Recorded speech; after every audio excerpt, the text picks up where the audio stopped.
Peleke nuya girtinin beseruberu keyfili Kurdistane. Pişti agirbesta nazik adi navbera komara İslami u İsrail'de, saziyen evlehiyeyen komara İslami li bajaren Kurdistane, dest bir devreyeke nuya tepeserkirine kirine.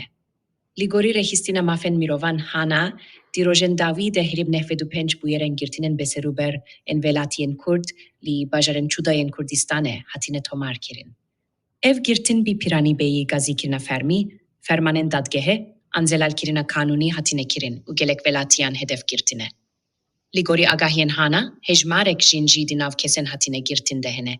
Ku nişan dide ku çarçovea tepeser kirine jikaden siyasi, berfireh buye bo çalakien civaki, çandi u heta medyaya ji.